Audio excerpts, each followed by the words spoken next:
ये कहानी एक ऐसी औरत पर आधारित है जिससे वो अपने ही छोटे 15 साल के लड़के से प्यार हो जाता है और सोसाइटी में इसे किस नज़रिए से देखते हैं वो आपको दिखाएंगे। आज मैं आपको जिस मूवी के बारे में बताने वाला हूँ उसका नाम है द रिबॉर्न। ये मूवी 2009 में रिलीज हुई थी। इस मूवी की शुरुआत में हम एक 40 साल के औरत को देखते हैं जो कि एक हाउसवाइफ थी। सैंडी अपने बच्चों और पति के साथ रहती थी।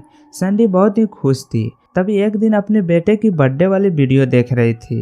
तभी उसने देखा कि उसके पति मॉली नाम के एक औरत के साथ अफेयर चल रहा है, जिसके बाद वो डिवोर्स लेकर अपने बच्चों के साथ न्यूयॉर्क आ जाती है और वो अब न्यूयॉर्क में सेटल होने के लिए नौकरी ढूंढने लगती है। और सैंडी और उसके बच्चों को रहने के लिए एक घर भी चाहिए था, जिसके लिए वो एक कैफे में जाती है। तभी उसकी मुलाकात एक एरम नाम के 25 साल के लड़के से होती है। एरम को भी रिसेंटली ब्रेकअप हुआ था, तो दोनों नई जिंदगी की तलाश में थे और सैंडी भी अपने बच्चों के साथ न्यूयॉर्क में सेटल होना चाहती थी, जिसके लिए वो सेल्फ डिफेंस की क्लास ज्वाइन करती है, जहां उसकी मुलाकात फिर एरम से ही होती है। एरम ग्रेजुएट होने के बाद भी उसे एक अच्छी जॉब नहीं मिल रही थी, इसलिए एरम पैसे के लिए वो भी काम कर रहा था जो उसे बिल्कुल भी पसंद नहीं था। तभी वहाँ के क्लास टीचर सैंडी को अपनी गुस्सा निकालने के लिए कहती है, तो सैंडी भी अपने पति को याद करके पूरी गुस्सा एरम पर निकाल देती है। पहले तो उसे गंदी गंदी गालियां देती है,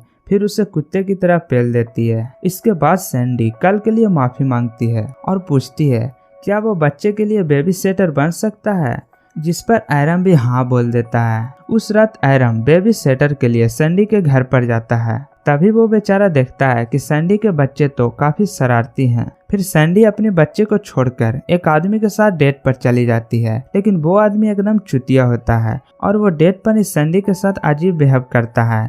इस दौरान सैंडी भी अनकंफर्टेबल फील कर रही थी। वहीं घर पर एरम सैंडी के बच्चों को दोस्त बन गया था और दूसरी तरफ वो चुतिया आदमी सैंडी के साथ बेहद अजीब हरकतें कर रहा था और सैंडी ये सबसे परेशान होकर अपने घर चली आती है। घर पर एरम बच्चे को अच्छी तरह सुला दिया था और सैंडी अपने खराब डेट के बारे में एरम को बताने लगता है। एरम सैंडी की बातें सुनकर वो आज वहीं रुक जाता है और अगले सुबह एरम जब कैफे में होता है तो सैंडी के दोनों बच्चे दौड़ते हुए एरम के पास आता है और वो कहता है कि उसकी मम्मी मर गई है। जिसके बाद एरम भागते हुए सैंडी के पास जाता है और सैंडी को चेक करता है, तो वो कहता है कि तुम्हारी माँ मरी नहीं, वो सो रही है। जिसके बाद सैंडी को हम देखते हैं कि उसकी लाइफ पहले से काफी बेटर हो गई है। उसको जॉब में भी प्रमोशन मिलने लगी है और सैंडी को काम धीरे धीरे बढ़ रही थी। तभी सैंडी ने एरम को परमानेंट बेबी सिटर जॉब के लिए ऑफर करती है, पर एरम के मॉम और डैड इस काम से बिल्कुल भी खुश नहीं थे, क्योंकि एरम अच्छी कॉलेज में ग्रेजुएशन किए हुए था और वो नहीं चाहती थी कि एरम बेबी सिटर का जॉब करे। इसलिए एरम बेबी सिटिंग के साथ साथ एक अच्छी जॉब ढूंढने लगा। वहीं एरम धीरे धीरे सैंडी के और करीब आने लगा और सहेलियों को भी पता था कि सैंडी को एरम पसंद है। वहीं पर एरम को भी दूसरी लड़कियों के साथ कोई इंटरेस्ट नहीं था। वो सैंडी और उसके बच्चों के साथ ही रहना उसे पसंद था। एक दिन सैंडी एरम को 2 फाइट की टिकटें देती है और उसे कहती है कि तुम अपने दोस्तों के साथ मैच देखने चले जाओ। फिर एरम कहता है कि मेरे दोस्तों के पास टाइम नहीं है। फिर वो सैंडी को ही अपने साथ मैच देखने जाने के लिए कहती है। फिर सैंडी और एरम दोनों फाइट की मैच देखने पहुंच जाते हैं। वहाँ सैंडी को भी काफी मजा आ रहा था। तभी वहाँ पे एक आदमी एरम से मिलने आता है जो कि बहुत बड़े कंपनी का CEO था और उन दोनों के बातों से ये पता चलता है कि एरम को जॉब मिल गई थी, लेकिन वो बेबी सिटर के लिए अपनी जॉब को छोड़ दिया है। इतने में ही अचानक फाइट बॉक्सर एरम के साथ आकर गिर जाता है और एरम को भी काफी चोट आ जाती है। फिर सैंडी एरम को अपने घर ले जाती है और उसका देखभाल करती है। फिर वहीं पर सैंडी के एक्स पतिदेव आ जाते हैं और वो एरम और उसके साथ देखकर काफी गुस्से में आ जाते हैं और वो एरम को वहां से जाने के लिए कहता है और एरम और उसके बच्चों को साथ देखकर काफी गुस्सा हो जाते हैं और वो सैंडी से लड़ने लगते हैं। तभी एरम बच्चे को सुलाकर बाहर आ जाता है और सैंडी को अपने दिल की बात कहने को बोलता है। सैंडी डरा डरा के नहीं कह रही थी। फिर एरम जब उस बात को बोलने लगा तो सैंडी भी उस पर दोहराने लगी।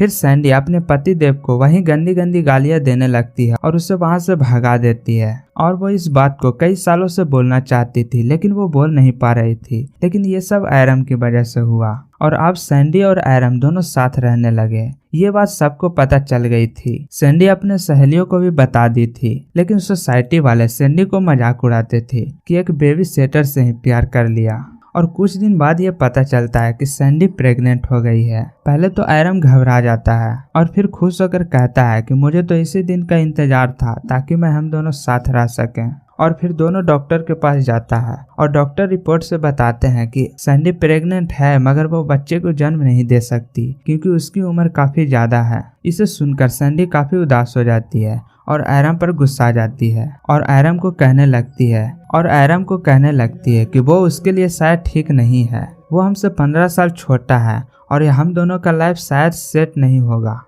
और कहीं ना कहीं सैंडी को भी ये लगने लगा था कि हम भी आयरन की लाइफ बर्बाद कर रहे हैं और इन दोनों के बीच कोई फ्यूचर भी नहीं था, इसीलिए वो इन दोनों अलग हो गए। समय बीतता गया और सैंडी एक प्रोफेशनल आर्टिस्ट बन गई और दूसरी तरफ एरम भी बच्चों को पढ़ा के एक अच्छी कामयाबी हासिल कर ली थी। फिर एक दिन होटल में उन दोनों की मुलाकात होती है। सैंडी और एरम एक दूसरे को देखकर काफी खुश हो जाते हैं और एरम बताता है कि ये नेपाल का छोटा दोस्त है, अब ये मेरे साथ ही रहता है। सैंडी को ये जानकर खुशी हुई कि एरम अभी तक सिंगल है और वो दोनों खुशी खुशी साथ रहने लगे। यहीं से फिल्म की एंड हो जाती है।